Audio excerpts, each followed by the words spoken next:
Bihar news में स्वागत है आपका दोस्तों। मैं हूं फिर दोस्त गनी और आप देख रहे हैं केडीबी लाइव। दोस्तों आज हो चुका है 20 जून 2024। तो आज की पूरे बिहार की टॉप न्यूज लेकर आए हैं आपके लिए। तो चलिए शुरू करते हैं आज की पूरे बिहार की टॉप न्यूज। दोस्तों सबसे पहले बात करेंगे कि प्रधानमंत्री नरेंद्र मोदी कल बिहार के नालंदा यूनिवर्सिटी का उद्घाटन किया। जहां नालंदा यूनिवर्सिटी प्राचीन भारत का प्रमुख और ऐतिहासिक शिक्षा केंद्र था। इसे दुनिया का पहला आवासीय विश्वविद्यालय माना जाता है, जहां पर छात्र और शिक्षक एक ही परिसर में रहते थे। जब बिहार का नालंदा एक वक्त पर दुनिया का सबसे बड़ा शिक्षण केंद्र था और अब 815 सालों के लंबे इंतजार के बाद ये फिर से अपने पुराने स्वरूप में लौट रहा है। जब पूर्व राष्ट्रपति डॉक्टर एपीजे अब्दुल कलाम के सपनों का नालंदा विश्वविद्यालय अब साकार रूप ले रहा है। नालंदा यूनिवर्सिटी का इतिहास शिक्षा के प्रति भारतीय दृष्टिकोण और इसकी समृद्धि को दर्शाता है। इसका महत्व न केवल भारत के लिए बल्कि पूरे विश्व के लिए अनमोल धरोहर के रूप में है। नालंदा यूनिवर्सिटी की स्थापना 450 ईस्वी में गुप्त सम्राट कुमार गुप्त प्रथम ने की थी। बाद में इसे हर्षवर्धन और पाल शासकों का भी संरक्षण मिला। इस यूनिवर्सिटी की भव्यता का अनुरूप इससे ही लगाइए कि इसमें 300 कमरे और 7 बड़े कक्ष और रिसर्च के लिए 9 मंजिला एक विशाल पुस्तकालय था, जिसमें से 3 लाख से अधिक किताबें थी। यहाँ पर एक समय में 10,000 से अधिक छात्र और 2,700 से अधिक शिक्षक होते थे। यह छात्रों का चयन उनकी मेधा के आधार पर होता था और इसके लिए शिक्षा, रहना और फिर खान पान निःशुल्क था। इस विश्वविद्यालय में केवल भारत से ही नहीं बल्कि कोरिया, जापान, चीन, Tibet, Indonesia, Iran, Greece, Mongolia आदि देशों से भी छात्र आते थे।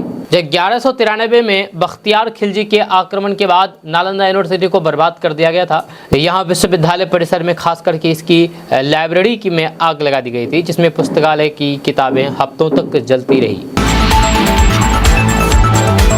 बकरा नदी पर बना पुल ढह जाने के बाद केंद्रीय मंत्री नितिन गडकरी ने इस पर जवाब दिया है। जब नितिन गडकरी के ऑफिस की तरफ से एक बयान जारी किया गया है। नितिन गडकरी के ऑफिस के अधिकारी के एक्स हैंडल की तरफ से ट्वीट किया गया और कहा गया है कि बिहार के अररिया में हाथग्रस्त पुल का निर्माण केंद्रीय सड़क परिवहन मंत्रालय के अंतर्गत नहीं हुआ, जब बिहार सरकार के ग्रामीण विकास मंत्रालय के अंतर्गत इसका काम चल रहा था। नितिन गडकरी के ऑफिस की तरफ से ये बयान तब आया है जब इसको लेकर के कांग्रेस ने तंज कसना शुरू किया। यूथ कांग्रेस के राष्ट्रीय अध्यक्ष श्रीनिवास बीपी ने घटना पर कहा था कि बिहार में डबल इंजन की सरकार का पुल नदी में बहा। जब बताया जा रहा है कि पुल नेपाल में आई बारिश के कारण नदी में अचानक आए तेज बहाव के कारण बह गया। पुल का काम पूरा होने पर इसे सिकटी और फिर कुर्साकाठा ब्लॉक को जोड़ दिया जाता है। सरकार की तरफ से पुल के निर्माण पर करीब 12 करोड़ रुपए खर्च किया गया। अभी पुल के दोनों तरफ अप्रोच रोड भी नहीं बना और इसी बीच पुल ढह गया। दोस्तों भागलपुर, पूर्णिया, मधुबनी समेत बिहार के 14 जिलों में बारिश का अलर्ट जारी कर दिया गया है। जी हां, बिहार में मानसून के प्रवेश करने के साथ ही कुछ जिलों के लोगों ने गर्मी से राहत महसूस की है। पिछले 24 घंटे के दौरान बिहार के किशनगंज समेत कई जिलों में भारी बारिश दर्ज की गई। बुधवार को मौसम साफ रहा, लेकिन हल्की फुल्की बादल बीच बीच में दिखाई दिया। आपको बता दूं कि बिहार में मानसून के प्रवेश करने के साथ ही जिले के कुछ भाग के लोगों ने गर्मी से राहत महसूस की है। पिछले 24 घंटे के दौरान बिहार के किशनगंज समेत कई जिलों में भारी वर्षा दर्ज की गई है। मौसम विभाग के माने तो उत्तर पूर्व भाग के सुपौल, अररिया, किशनगंज, मधेपुरा, सहरसा, पूर्णिया, कटिहार, भागलपुर, बांका और दक्षिण पूर्व भाग के जमुई, मुंगेर, खगड़िया, दरभंगा, मधुबनी जिले के कुछ भागों में बारिश के आसार हैं। वहीं पर इसके साथ ही मौसम विभाग ने अररिया, किशनगंज के कुछ जिलों में 3 से 4 घंटे के दौरान मेघ गर्जन के साथ वर्षा की संभावना की बात बताई है और ऑरेंज अलर्ट जारी किया है। जबकि दक्षिणी पश्चिमी भाग के बक्सर, भोजपुर, रोहतास, भभुआ, औरंगाबाद और अरवल में भीषण उष्ण लहर के लिए ऑरेंज अलर्ट जारी किया है। जबकि दक्षिणी मध्य भाग के पटना, गया, नालंदा, शेखपुरा, नवादा, बेगूसराय, लखीसराय, जहानाबाद में गर्म दिन को लेकर के मौसम विभाग ने येलो अलर्ट जारी किया है। पिछले 24 घंटे के दौरान बिहार के किशनगंज जिले में 1 या फिर 2 स्थानों में अत्यंत भारी बारिश एवं अररिया और सुपौल में हल्की से मध्यम स्तर की वर्षा दर्ज की गई है। जब बिहार के बचे हुए जिलों का मौसम शुष्क बना रहा। दोस्तों बिहार में आए दिन पुल गिरने की घटनाएं देखने को मिल रही है। ताजा मामला में अररिया के सिकटी प्रखंड से होकर के गुजरने वाली बकरा नदी में 12 करोड़ की लागत से बनने वाला पुल टूट करके नीचे नदी में समा गया। वहीं पर बिहार में एक और पुल ध्वस्त होने के बाद से बिहार में सियासी तापमान हाई हो गई है। जब विरोधी इस बहाने नीतीश सरकार को घेर रही है, जब वहीं पर बिहार सरकार ने भी पुल टूटने को लेकर के विरोधियों के आरोपों को देखते हुए तत्काल जिम्मेदार लोगों पर कार्रवाई करके मामले को शांत करने की कोशिश में जुट गई है। वहीं पर पुल गिरने के बाद केंद्रीय परिवहन मंत्री नितिन गडकरी ने भी एक पोस्ट शेयर किया है, जब बिहार सरकार के ग्रामीण कार्य मंत्री अशोक चौधरी ने इस मामले को गंभीरता से लेते हुए पुल टूटने की दोषियों पर कड़ी कार्रवाई की है। अशोक चौधरी ने बताया है कि अररिया जिला के अंतर्गत सिकटी प्रखंड में कार्य प्रमंडल अररिया ग्रामीण कार्य विभाग के अधीन नेपाल बॉर्डर झाझा से जाकिर पारस के अंतिम सीमा के चैनेज 33 से 20 किलोमीटर बकरा नदी पर निर्माणाधीन पुल ध्वस्त हो गया, जिसकी जानकारी मिली। अशोक चौधरी ने कहा है कि घटना की जानकारी मिलने के बाद ग्रामीण कार्य विभाग ने मामले को गंभीरता से लेते हुए तत्कालीन सहायक अभियंता अंजनी कुमार, जो कि कार्यपालक अभियंता जी के प्रभार में थे, और कनीय अभियंता मनीष कुमार को तत्काल प्रभाव से निलंबित कर दिया गया है। दोस्तों, बिहार सरकार के भूमि सुधार एवं राजस्व मंत्री दिलीप कुमार जायसवाल ने एक बहुत बड़ा बयान दिया है। दिलीप कुमार जायसवाल ने कहा है कि बिहार कैबिनेट में फैसला हुआ है कि बिहार के हर जिले में बिहार सरकार पुलिस की स्पेशल इन्वेस्टिगेशन टीम यानी कि SIT टीमों का गठन किया जाएगा। उन्होंने ये बयान पूर्णिया के रुपौली विधानसभा उपचुनाव में नामांकन के बाद NDA प्रत्याशी कलांधर मंडल के नामांकन जनसभा में दिया है। मंत्री दिलीप कुमार जायसवाल ने यह भी कहा है कि जो भी अपराधी अवैध बंदूक गोली लेकर के सड़क पर चलेगा उसे सीधे गोली मार दिया जाएगा। अपराधी अब नहीं बच पाएगा। बिना नाम लिए ही बीमा भारती और फिर अवधेश मंडल पर तंज कसते हुए दिलीप कुमार जायसवाल ने कहा कि अब रुपौली में गोली बंदूक वाले का नहीं चलेगा, यहाँ पर गरीबों का राज होगा, इसलिए गरीब जनता को डरने की ज़रूरत नहीं है। डॉक्टर दिलीप कुमार जायसवाल बीजेपी के कद्दावर नेता माने जाते हैं, जब वे मूल रूप से खगड़िया जिले के रहने वाले हैं। यहाँ डॉक्टर दिलीप कुमार जायसवाल ने BN विश्वविद्यालय मधेपुरा से MSc की पढ़ाई की है। उन्होंने MBA और डॉक्टर की पढ़ाई की है। वर्तमान में बिहार के राजस्व एवं भूमि सुधार मंत्री हैं, जब वे लगातार तीसरी बार विधान परिषद सदस्य बने हैं। जब 20 से ज़्यादा वर्षों तक बिहार भाजपा के राज्य कोषाध्यक्ष भी रहे, जब वे पिछले 2 दशक से MGM मेडिकल कॉलेज किशनगंज के निदेशक पद पर हैं। नेपाल में भारी बारिश से बिहार में नदियां उफना गई है। आपको बता दूं कि किशनगंज के महानंदा नदी भी फुल हो गए हैं। वहीं पर अररिया में कई गांव जलमग्न हो गए हैं। आपको बता दूं कि इसी बार को लेकर के ये पुल टूटा है अररिया में, जो काफ़ी ज़्यादा हंगामा मचा है। आपको बता दूं कि उत्तर पूर्वी बिहार के अररिया जिले में बहने वाली बकरा नदी इन दिनों बाढ़ का कहर देख रही है।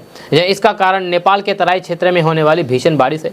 इस तेज बारिश के चलते देर रात वहां से पानी छोड़ दिया गया। जब पानी की अधिकता के कारण पलासी प्रखंड से होकर के बहने वाली बकरा नदी अचानक उफना गई। बकरा नदी में अचानक पानी के तेज बहाव से जलस्तर में बेहतर सा वृद्धि हो गई। इस बड़े पानी में निचले इलाके के आधा दर्जन गाँव को अपनी जद में ले लिया। दरअसल बारनुमा ये पानी पलासी प्रखंड की धर्मगंज पंचायत स्थित आधा दर्जन से अधिक गाँव में प्रवेश कर दिया गया। ये सभी गाँव सामान्य तौर पर निचले इलाकों में बसे थे, यह इस कारण सबसे ज्यादा प्रभावित हुए हैं। वहीं पर बाढ़ ने लोगों के आम जनजीवन को प्रभावित किया है। सड़कें, स्कूल, पंचायत घरों में जगह जगह पानी घुस गया है। कई लोगों के घरों में रखा अनाज भी भीग गया है। यह इस बाढ़ के कारण धर्मगंज की बेलगच्छी जाने वाली सड़क पर 2 से 2.5 फीट तक पानी बह रही है। जब लोगों की आवाजाही लगभग थम सी गई है। घरों से निकलने से पहले लोग सोच रहे हैं कि बाहर जाएं या नहीं जाएं। मुख्यमंत्री नीतीश कुमार ने एक बहुत बड़ा ऐलान किया है। आपको बता दूं कि 1 साल में 12 लाख लोगों को सरकारी नौकरी देने का मुख्यमंत्री नीतीश कुमार ने ऐलान किया है। जब बिहार के मुख्यमंत्री नीतीश कुमार ने रोजगार को लेकर के बड़ा ऐलान किया है। उन्होंने कहा है कि साल 2024-25 तक 12 लाख से अधिक लोगों को सरकारी नौकरी दी जाएगी। वहीं पर 1 साल के भीतर 11 लाख से अधिक लोगों को सरकारी नौकरी दी जाएगी। 7 निश्चय पार्ट 2 के अंतर्गत 5,18,000 नियुक्ति हो चुकी है। इसके अलावा 1,99,000 नियुक्ति पत्र वितरण के लिए तैयार है। इसके साथ ही 5,17,000 नियुक्तियों के विरुद्ध नियुक्ति प्रक्रियाधीन है। मुख्यमंत्री नीतीश कुमार ने 7 निश्चय पार्ट 2 के अंतर्गत 10 लाख सरकारी नौकरी देने के जो लक्ष्य निर्धारित किया था, उसे पार करते हुए 2024-25 तक 12 लाख से अधिक लोगों को सरकारी नौकरी दी जाएगी। 7 निश्चय पार्ट 2 के अंतर्गत 10 लाख रोजगार देने का लक्ष्य निर्धारित किया गया था। अब तक 7 निश्चय पार्ट 2 के तहत 22 लाख से अधिक रोजगार सृजित किए जा चुके हैं। आने वाले 1 वर्ष में 11 लाख से भी अधिक रोजगार के अवसर सृजित किए जाएंगे। जंगल राज में अपराधियों का स्टार्टअप हब बन गया था बिहार। ये कहना मेरा नहीं है, ये कहना है JDU नेता राजीव रंजन का। आपको बता दूं कि जदयू के राष्ट्रीय प्रवक्ता राजीव रंजन ने आज कहा है कि अपने राज्य में बिहार के युवाओं के हाथों में कलम की कट्टा थमवा देने वाले राजद के युवराज का नीतीश सरकार की नौकरियों पर लगातार झूठ बोल रहे हैं। जब गरीबों से उनकी जमीनें लिखवा करके 4थे दर्जे की नौकरी देने वाले युवराज को ये तक नहीं पता है कि शिक्षकों की बहाली के लिए फाइल पर उन्होंने मंत्री के दस्तखत तक नहीं है। दोस्तों, नीट पेपर लीक मामले में बिहार पुलिस ने बड़ी सफलता हासिल की है, जब पुलिस की आर्थिक अपराध इकाई यानी कि EOU ने 6 पोस्टेड चेक बरामद किए हैं, जिनके बारे में शक है कि ये चेक माफिया के पक्ष में जारी किए गए थे, जो पिछले महीने आयोजित नीट से पहले कथित रूप से लीक हुए पेपर की मांग करने वाले हर उम्मीदवार से 30 लाख रुपए से अधिक की मांग कर रहे थे। EOU मानवजीत सिंह ढिल्लों ने कहा कि जाँच के दौरान EOU के अधिकारियों ने 6 पोस्टेड चेक बरामद किए हैं, जो कि अपराधियों के पक्ष में जारी किए गए थे, जिन्होंने कथित रूप से परीक्षा से पहले अभ्यर्थियों को प्रश्न पत्र उपलब्ध कराए थे। दोस्तों, कल प्रधानमंत्री नरेंद्र मोदी ने बिहार के राजगीर में नालंदा यूनिवर्सिटी के नए परिसर का उद्घाटन किया। जहां यूनिवर्सिटी का नया परिसर विश्व धरोहर स्थल प्राचीन नालंदा महापरिसर स्थल के करीब है। जब विश्वविद्यालय के नए परिसर का उद्घाटन करने के बाद प्रधानमंत्री ने इस अवसर पर आयोजित कार्यक्रम को भी संबोधित किया। प्रधानमंत्री ने कहा कि मुझे तीसरे कार्यकाल के लिए शपथ ग्रहण करने के बाद पहले 10 दिनों में ही नालंदा आने का अवसर मिला है। ये मेरा सौभाग्य तो है ही, मैं इसे भारत की विकास यात्रा के एक शुभ संकेत के रूप में देखता हूँ। नालंदा केवल एक नाम ही नहीं है, नालंदा एक पहचान है, एक सम्मान है। नालंदा एक मूल्य है, मंत्र है, गौरव है, गाथा है। नालंदा इस सत्य का द्वेष है कि आग की लपटों में पुस्तकें भले ही जल जाए, लेकिन आग की लपटें ज्ञान को नहीं मिटा सकती। उन्होंने कहा है कि मैं बिहार के लोगों को भी बधाई देता हूँ। बिहार अपने गौरव को वापस लाने के लिए जिस तरह से विकास की राह पर आगे बढ़ रहा है, नालंदा का ये परिसर उसी की एक प्रेरणा है। नरेंद्र मोदी ने कहा कि हम सभी जानते हैं कि नालंदा कभी भारत की परंपरा और फिर पहचान का जीवंत केंद्र हुआ करता था। यह शिक्षा को लेकर कि यही भारत की सोच रही है। शिक्षा ही हमें गढ़ती है, जब विचार देती है और फिर उसे आकार देती है। जब प्राचीन नालंदा में बच्चों का प्रवेश उनकी पहचान, उनकी राष्ट्रीयता को देख करके ही नहीं लिया था। हर देश, हर वर्ग की युवा है यहाँ पर। नालंदा यूनिवर्सिटी के इस नए परिसर में हमें उसी प्राचीन व्यवस्था को फिर से आधुनिक रूप से मजबूती देने और फिर मुझे ये देख करके खुशी है कि दुनिया के कई देशों से आज यहाँ कई विद्यार्थी आने लगे हैं। दोस्तों, केंद्र की मोदी सरकार में राज्य मंत्री सावित्री ठाकुर बेटी बचाओ बेटी पढ़ाओ का नारा सही से नहीं लिख पाई। जी हाँ, जबकि ये केंद्रीय मंत्री है। केंद्रीय मंत्री बेटी बचाओ बेटी पढ़ाओ का नारा नहीं लिख पाई है। उन्होंने जो लिखा है वह चर्चा का विषय बन गया है। इसे लेकर के कांग्रेस ने भी सांसद पर जमकर के हमला बोला। दरअसल थार जिले में आयोजित 3 दिवसीय प्रवेशोत्सव कार्यक्रम का शुभारंभ करने के लिए गई महिला एवं बाल विकास विभाग की केंद्रीय राज्य मंत्री सावित्री ठाकुर को बुलाया गया था। यह कार्यक्रम में स्कूली बच्चों का तिलक लगा करके स्वागत करने के बाद शिक्षा रथ को हरी झंडी दिखा करके रवाना करना था। इससे पहले रथ पर लगे फ्लैक्स पर सावित्री ठाकुर को बेटी बचाओ बेटी पढ़ाओ स्लोगन लिखना था, लेकिन उन्होंने बेटी पढ़ाओ और बच्चा लिख दिया। मंत्री सावित्री का वीडियो सामने आने के बाद कांग्रेस ने जिला पंचायत सदस्य मुकाम सिंह अलाव ने इसे दुर्भाग्यपूर्ण बताया है। उन्होंने अपने सोशल मीडिया अकाउंट्स पर लिखा है कि लोकसभा चुनाव जीती थार महू लोकसभा सांसद और केंद्रीय महिला एवं बाल विकास राज्य मंत्री सावित्री ठाकुर को बेटी बचाओ बेटी पढ़ाओ स्लोगन लिखना था, लेकिन वे भी लिख नहीं पाए। यह बड़ा ही दुर्भाग्यपूर्ण विषय है। आपको बता दूं कि मंत्री द्वारा लिखे गए लेख का सोशल मीडिया पर वीडियो और फोटो वायरल हो रहा है, जैसे कि आप अपने मोबाइल स्क्रीन पर तस्वीर देख रहे हैं। तो इस पर लोग अपनी अपनी प्रतिक्रिया दे रहे हैं। आपका इसके बारे में क्या राय है, आप नीचे कमेंट बॉक्स में कमेंट करके जरूर बताइएगा। नालंदा यूनिवर्सिटी के नए कैंपस के उद्घाटन के मौके पर एक ऐसा वाकया हुआ जिसको देख करके खुद प्रधानमंत्री नरेंद्र मोदी भी हैरान रह गए। जब मंच पर प्रधानमंत्री के ठीक पास बैठे सीएम नीतीश कुमार ने अचानक से पीएम मोदी का हाथ पकड़ लिया और हाथ की उंगलियां दिखाते हुए कुछ कहने लगे। दरअसल नालंदा यूनिवर्सिटी के कैंपस के उद्घाटन के मौके पर प्रधानमंत्री मोदी और सीएम नीतीश कुमार के साथ मंच पर राज्यपाल से लेकर के सभी लोग मौजूद थे। इसी दौरान मुख्यमंत्री नीतीश कुमार ने प्रधानमंत्री का हाथ पकड़ लिया और उनसे कुछ पूछने लगे। सीएम नीतीश कुमार के अचानक हाथ पकड़ने के बाद प्रधानमंत्री भी हैरान रह गए और मुस्कुरा करके उनकी बात का जवाब दिया। इस दौरान प्रधानमंत्री नरेंद्र मोदी की सुरक्षा में तैनात एसपीजी के जवान भी हैरानी से मुख्यमंत्री की तरफ देखते रह गए। इससे पहले मंगलवार को लंबे समय बाद बिहार के मुख्यमंत्री नीतीश कुमार एक बार फिर से अपने पुराने अंदाज में नजर आए। सीएम नीतीश कुमार ने एक बार फिर से अशोक चौधरी की गर्दन पकड़ ली और पहले उनका सिर मंत्री प्रेम कुमार के सिर में जा टकराया। उसके बाद डिप्टी सीएम विजय सिन्हा के सिर से उनका सिर लड़ा दिया। जब मंच पर मौजूद नेता नीतीश कुमार के इस अंदाज को देख करके हैरान रह गए। दोस्तों, प्रशांत किशोर ने ऐलान किया है कि वे 2 अक्टूबर को पार्टी बनाएंगे। जब प्रशांत किशोर ने पार्टी बनाने का ऐलान करने के साथ ही एनडीए और इंडिया गठबंधन को बड़ा चैलेंज दे दिया है। जब प्रशांत किशोर ने कहा है कि हम 2 अक्टूबर को पार्टी बनाने जा रहे हैं, जहां इस बार लिख करके दे रहा हूं कि बिहार की जनता इस बार एनडीए और इंडिया को विधानसभा चुनाव 2025 में पूरी तरीके से काट करके साफ कर देगी, जहां इस बार जनसुराज को जनता जिताएगी। प्रशांत किशोर ने कहा है कि बिहार को बदलना है तो फिर करना बिहार के लोगों की ही है, यह चाहे आज हो या फिर 20 साल बाद हो। यह कोई भी आपके लिए तमिलनाडु और पंजाब से आने वाला नहीं है। प्रशांत किशोर ने कहा कि बिहार के पैसे वाले लोग समझ रहे हैं कि पैसे की बदौलत बेटे को पढ़ा लेंगे, लेकिन वो ये नहीं सोच रहे हैं कि उनका बेटा बाहर चला गया है पढ़ने के लिए और नौकरी भी ले ली है, तो फिर बिहार मुश्किल से ही वो लौट कर आएगा, क्योंकि बाहर में ही पढ़ेगा, पढ़ाई करके वहीं पर नौकरी करेगा, तो फिर वो घर क्यों आएगा, जब घर लौटना उसके लिए मुश्किल हो जाएगा। प्रशांत किशोर ने कहा है कि हम कुछ लोगों से पूछ रहे हैं कि किसको वोट दीजिएगा, एनडीए या फिर इंडिया गठबंधन को, तो फिर हम लोगों को इस बार में लिख करके दे रहे हैं कि एनडीए और इंडिया का पत्ता पूरी तरीके से साफ हो जाएगा, किसी को भी वोट देने की ज़रूरत नहीं है। जनसुराज पूरी तरीके से जनता के साथ है और हमारे साथ है, और जनसुराज पार्टी बनाएंगी, इसलिए जनता अब जनसुराज के साथ होगी। दोस्तों, बिहार के युवाओं के लिए सरकारी नौकरी पाने का बढ़िया मौका सामने आया है। यहाँ की स्टेट हेल्थ सोसाइटी ने कम्युनिटी हेल्थ ऑफिसर की 4000 से ज़्यादा पदों पर योग्य उम्मीदवारों से आवेदन मांगे हैं। अभी इन पदों के लिए केवल नोटिफिकेशन जारी किया गया है, आवेदन शुरू नहीं हुए हैं। जहां वे कैंडिडेट जो इन पदों के लिए अप्लाई करने की योग्यता और फिर इच्छा रखते हैं, वे एप्लीकेशन लिंक एक्टिव होने के बाद अप्लाई कर सकते हैं। जब बिहार हेल्थ सोसाइटी के कम्युनिटी हेल्थ ऑफिसर पदों के लिए केवल ऑनलाइन अप्लाई किया जा सकता है। जहाँ ऐसा करने के लिए आपको इस वेबसाइट पर जाना होगा। वेबसाइट है shs.bihar.gv.in। इस वेबसाइट पर जाकर के आप ऑनलाइन के द्वारा आवेदन कर सकते हैं। आपको बता दूं कि आवेदन 1 जुलाई से शुरू होंगे और फिर अप्लाई करने की आखिरी तारीख 21 जुलाई है, 21 जुलाई 2024 है। दोस्तों, बिहार में लोकसभा चुनाव का परिणाम सामने आने के बाद बिहार में एक बार फिर से हिंदू मुस्लिम की राजनीति शुरू हो गई है। नेताओं के बीच जुबानी जंग शुरू हो गई है।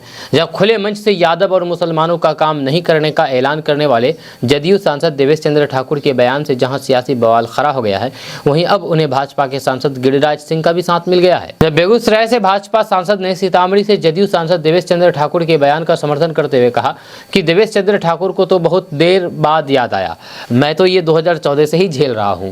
जब मुझे तो लगता है कि ये जहर मस्जिद और मदरसा के द्वारा समाज को तोड़ने के लिए बोया जा रहा है। ये देश को गजवाए हिंद बनाना चाहते हैं। गिरिराज सिंह ने कहा कि हमारी सरकार किसी से भेदभाव नहीं करती। मतलब कि गिरिराज सिंह का मतलब ये है कि वह सरकार भेदभाव नहीं करती, लेकिन वो खुद भेदभाव करते हैं। जी हाँ, साथ ही साथ गिरिराज सिंह ने कहा कि दूसरी ओर मुस्लिम समाज एनडीए उम्मीदवार को हराने के लिए पूरी ताकत लगाते हैं। गिरिराज सिंह ने कहा कि वे जल्द ही सनातन हिंदू जागरण यात्रा की शुरुआत किशनगंज से करेंगे। आपको बता दूं कि ये पहली बार नहीं है कि गिरिराज सिंह ने विवादित बयान दिया हो। वे कई बार इस तरीके के बयान देते आए हैं। आपको बता दूं कि कुछ दिन पहले गिरिराज सिंह ने कांग्रेस पर तंज कसते हुए कहा था कि 1947 में देश के हुए बंटवारे के बाद तत्कालीन सरकार यदि मुसलमानों को पाकिस्तान भेज देती तो फिर वे आज ये दिन नहीं देखना पड़ता। यानी कि गिरिराज सिंह को मुसलमान पसंद नहीं है। जहाँ हिंदुस्तान के मुसलमान हिंदुस्तान में रहते हैं तो गिरिराज सिंह को नफरत है इनसे। गिरिराज सिंह को चुभ रहा है। गिरिराज सिंह को लगता है कि अगर मुसलमान हिंदुस्तान में नहीं रहता तो हिंदुस्तान सोने की चिड़िया बन जाता, और मुसलमानों की वजह से ही हिंदुस्तान पीछे जा रहे हैं। इस गिरिराज सिंह का ये कहने का मतलब है। दोस्तों, जेडीयू के विधान परिषद सदस्य प्रोफेसर गुलाम गौस ने पार्टी के सांसद देवेश चंद्र ठाकुर से पूछा है कि उनकी जाति के कितने लोगों ने लोकसभा चुनाव में जदयू को वोट दिया। उन्होंने कहा कि यादवों और फिर मुसलमानों पर जदयू का वोट न देने का आरोप लगाना आपत्तिजनक है। प्रोफेसर गुलाम गौस ने कहा कि चुनाव में जीत सभी जाति और फिर धर्म के सहयोग से होती है। देश में ऐसा कोई भी लोकसभा या फिर विधानसभा क्षेत्र नहीं है जहां पर किसी एक जाति की ओर से किसी उम्मीदवार की जीत हो जाए। जहां हम और फिर देवेश चंद्र ठाकुर जिस जदयू से हैं, ये दल जाति और धर्म के नाम पर किसी के साथ भेदभाव नहीं करता। सीतामढ़ी से नवनिर्वाचित जदयू सांसद देवेश चंद्र ठाकुर के बयान पर बवाल मच गया। दरअसल देवेश चंद्र ठाकुर ने खुले मंच से कहा था कि वे अब यादव और फिर मुस्लिम समाज के लोगों की मदद नहीं करेंगे। मुस्लिम समाज और यादव समाज के लोगों की काम नहीं करेंगे, चाहे जो हो जाए। ये दोनों समाज हमको वोट नहीं दिया तो हम इसका काम क्यों करें भला। अब सांसद जी के इस बयान से पूरे देश में हंगामा मच गया है और विपक्ष खास करके सांसद जी के खिलाफ मोर्चा खोल दिया है। शिक्षा विभाग से हटाए जाने के बाद के पाठक को लेकर के एक बहुत बड़ा मामला सामने आया है कि के पाठक को शिक्षा विभाग से हटा करके राजस्व विभाग दिया गया, लेकिन के पाठक को राजस्व विभाग पसंद नहीं आ रहा है, इसलिए के पाठक राजस्व विभाग ज्वाइन नहीं करना चाहते हैं। सूत्रों से मिली जानकारी के अनुसार के पाठक राजस्व विभाग का पदभार ग्रहण नहीं करेंगे, यानी कि के पाठक को राजस्व विभाग में जाने का मन नहीं है। जब वहीं पर के पाठक का मन पसंदीदा विभाग शिक्षा विभाग था, जो कि उनका काफ़ी ज़्यादा रौब देखने को मिला जब पूरे बिहार में शिक्षक, छात्र, अभिभावक से लेकर के अधिकारी सब उनके इशारों पर नाचने लगे और जब तक वो इस विभाग को संभाला तब तक सभी नाचते रहे।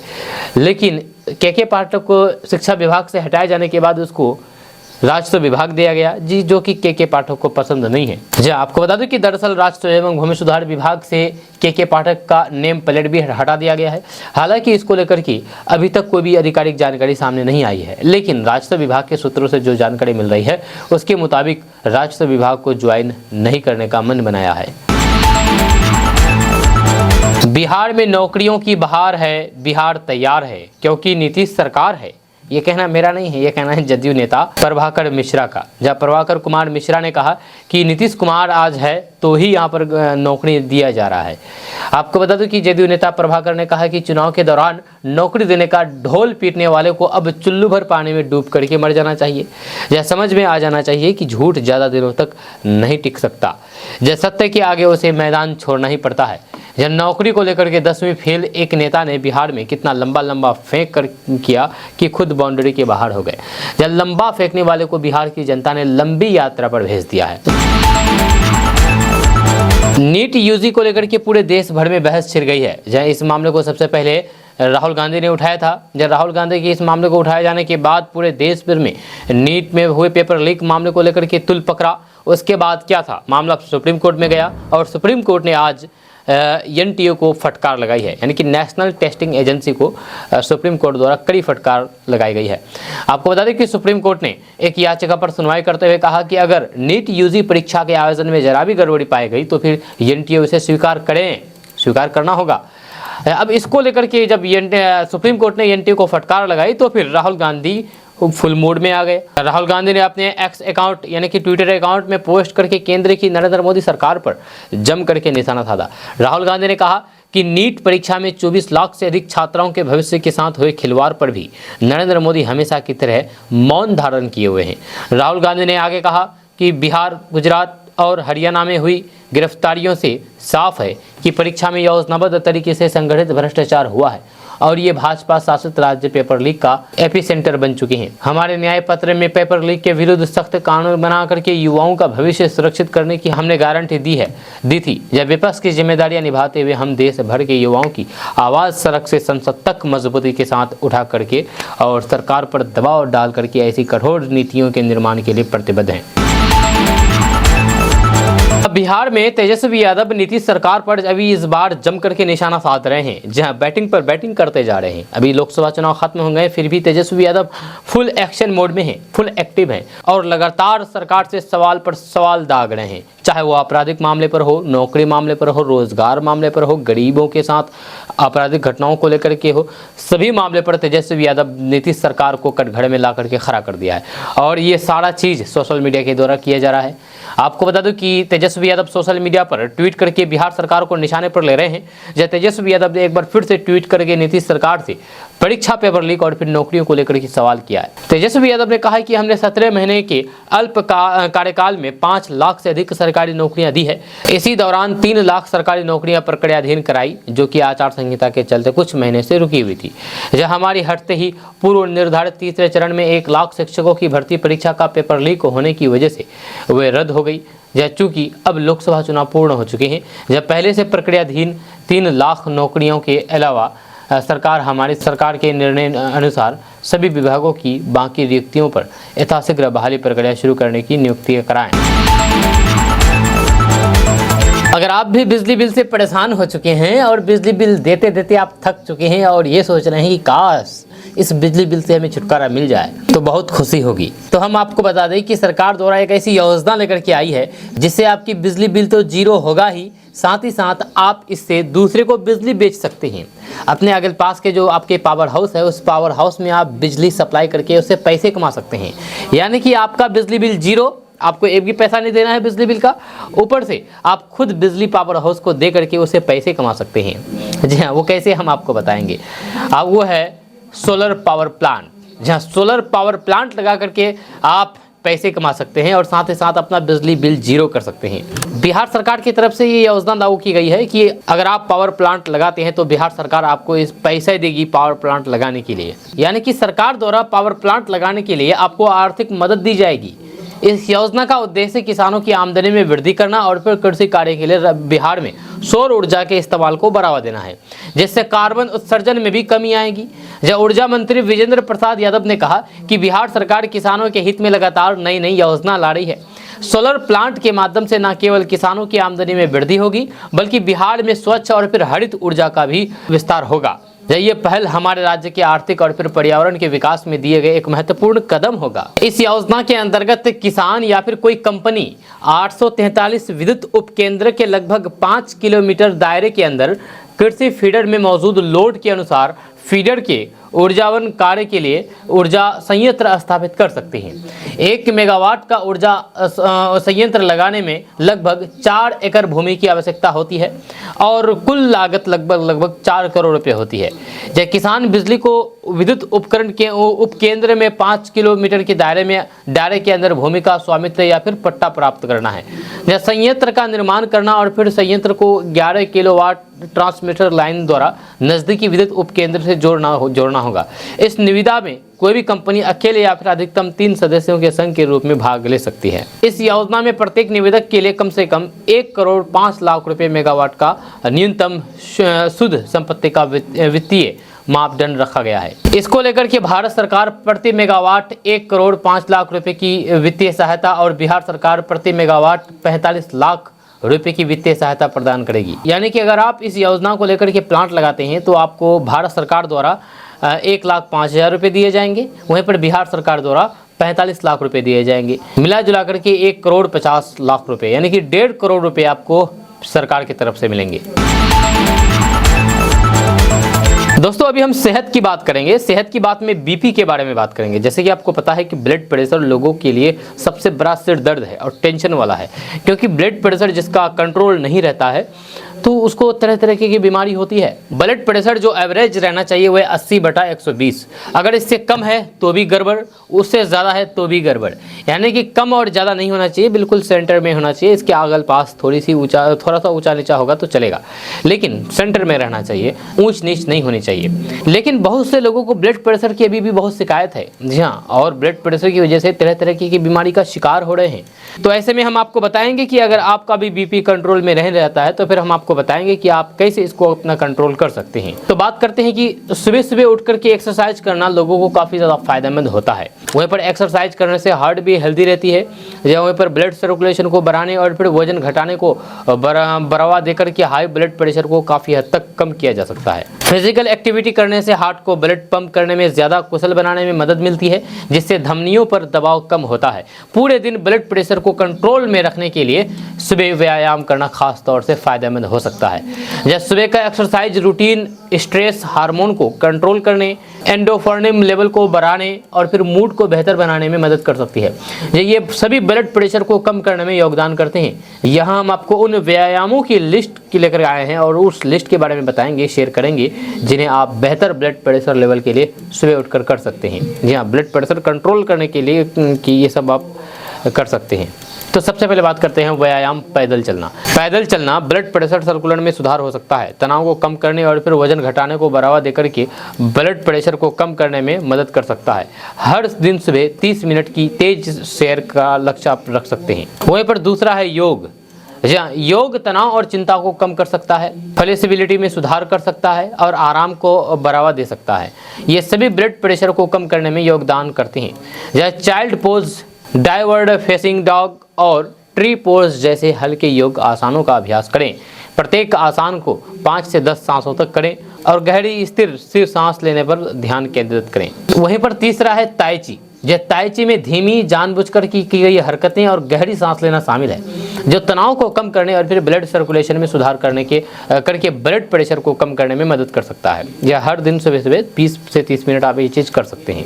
वहीं पर चौथा है गहरी सांस लेने का व्यायाम। जब गहरी सांस लेने से आराम को बढ़ावा मिलता है। गहरी सांस लेने से तनाव कम होते हैं, जिससे ब्लड प्रेशर कम हो सकता है। आराम से बैठे या फिर लेटे अपने नाक के गहरे सांस लें, जब कुछ सेकंड के लिए रोकें और फिर उसे अपने मुंह से धीरे धीरे सांस छोड़ें। हर दिन सुबह 5 से 10 मिनट तक ये करते रहें।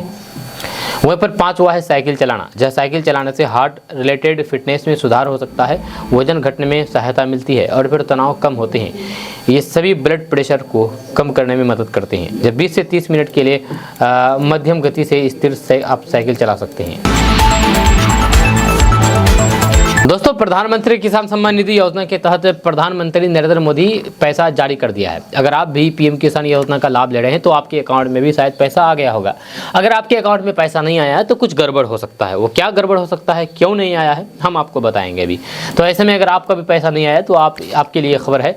आपको बता दो कि प्रधानमंत्री किसान सम्मान निधि की 17वीं किस्त जारी कर दी गई है, लेकिन बहुत से लोगों के खाते में पैसा नहीं आया है। अगर आपको योजना के तहत पैसा नहीं मिला है तो आप घबराए बिल्कुल भी नहीं। आप पीएम किसान योजना के हेल्पलाइन नंबर से संपर्क कर सकते हैं, जहां आपको योजना से जुड़ी हुई हर समस्या का समाधान मिल जाएगा। पीएम किसान योजना के लिए सहायता प्राप्त करने के लिए 011240300606। वहीं पर दूसरा नंबर है 155261। वहीं पर तीसरा नंबर है 1800115526। इस पर आप कॉल करके संपर्क कर सकते हैं और जानकारी पा सकते हैं। वहीं पर ईमेल है, आप ईमेल के द्वारा भी पता कर सकते हैं कि आपका पैसा क्यों नहीं आया। इस ईमेल में आप मैसेज करना होगा, आपको अपनी समस्या लिख करके। ईमेल है pmkisan_ict@gov.in। इस ईमेल पर आप ईमेल कर सकते हैं और इसके बारे में जानकारी प्राप्त कर सकते हैं। आपको बता दूं कि ई-केवाईसी ना करने वाले किसानों को पीएम किसान योजना की 17वीं किस्त नहीं मिलेगी, जहां सरकार ने ई-केवाईसी और फिर भूमि सत्यापन अनिवार्य कर दिया है। यदि आपके बैंक खाते में कोई तकनीकी समस्या है तो फिर पेमेंट ट्रांसफर प्रभावित हो सकता है। साथ ही फर्जीवाड़ा करने वाले किसानों को लाभार्थी सूची से हटाया जा सकता है। ऐसे में किसान भाई शिकायत दर्ज करवाने से पहले एक बार स्टेटस जरूर चेक कर लें। दोस्तों, रुपोली से बीमा भारती चुनाव लड़ेगी। जहां आरजेडी की सिंबल पर चुनाव लड़ेगी, क्योंकि लालू प्रसाद यादव ने रुपोली चुनाव लड़ने के लिए बीमा भारती को टिकट दे दिया है। जैसे कि आप अपने मोबाइल स्क्रीन पर तस्वीर देख रहे हैं, बीमा भारती 2 दिन पहले ही लालू प्रसाद यादव से मिल करके रुपोली विधानसभा चुनाव लड़ने के लिए टिकट लेकर के आ गए हैं आरजेडी से। अब ये कंफर्म हो चुका है कि रुपोली विधानसभा से बीमा भारती चुनाव लड़ेगी। आपको बता दूं कि तेजस्वी यादव लोकसभा चुनाव में पूर्णिया लोकसभा सीट से बीमा भारती को टिकट दिया था। महागठबंधन का उम्मीदवार उतारा था इंडिया गठबंधन का, लेकिन हार का सामना करना हो रहा, और भी बुरी तरीके से। यही माने कि उसका जमानत ही जब्त हो गया था। मुश्किल से 27,000 वोट आया था, जिसको लेकर कहा जाता है कि बीमा भारती का जमानत जब्त करने में सबसे बड़ा हाथ है तो वह है पप्पू यादव का। लेकिन अब जो बीमा भारती वही रुपोली विधानसभा से चुनाव लड़ेगी, तो उसके सामने है जदयू के कलांधर मंडल। जी हाँ, जदयू के नेता कलांधर मंडल बीमा भारती के सामने होंगे और दोनों के आपस में टक्कर होगी। आपको बता दूं कि रुपोली विधानसभा सीट से ही बीमा भारती विधायक रही है। उसके बाद वे लोकसभा में आए चुनाव लड़ने के लिए, लेकिन लोकसभा में हार का सामना करना। अब फिर से वापस उल्टे वही अपने ही विधानसभा क्षेत्र में जाएंगे और वहां से चुनाव लड़ेंगे इस बार। दोस्तों, आज का न्यूज़ बस यहाँ तक। कैसा लगा आपको नीचे कमेंट बॉक्स में कमेंट करके जरूर बताइएगा। अगर आप हमारे चैनल पर नए आए तो फिर चैनल को सब्सक्राइब करके बेल आइकन को प्रेस कर दीजिए और साथ ही वीडियो को लाइक कर दीजिए, अपने दोस्तों के साथ शेयर भी कीजिए। तो चलिए मिलते हैं नेक्स्ट वीडियो के साथ। तब तक के लिए जय हिंद, जय बिहार।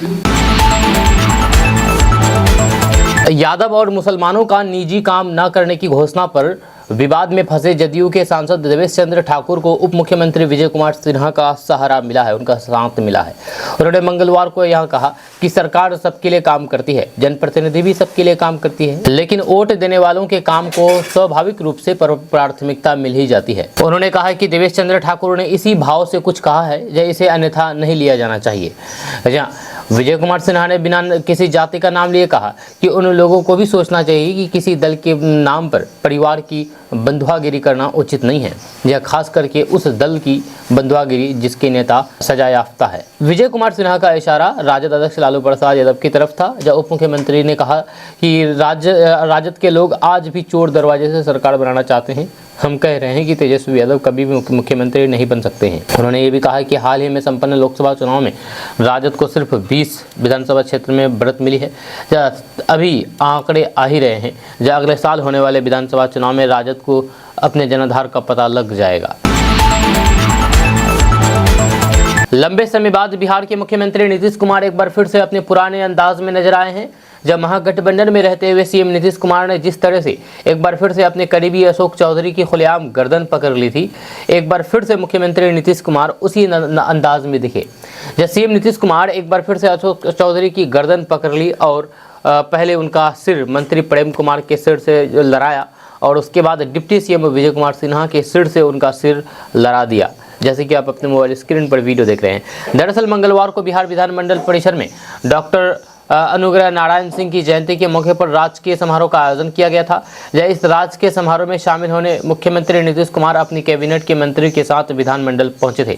राजकीय समारोह के दौरान सीएम नीतीश कुमार और अन्य मंत्रियों ने डॉक्टर अनुग्रह नारायण सिंह की प्रतिमा पर पुष्पांजलि अर्पित करके उन्हें याद किया। राजकीय समारोह के दौरान मंच पर मौजूद लोगों को तिलक लगाया जा रहा था। इसी दौरान मुख्यमंत्री नीतीश कुमार मजाकिया अंदाज में दिखे और अपने करीबी मंत्री अशोक चौधरी की गर्दन पकड़ ली।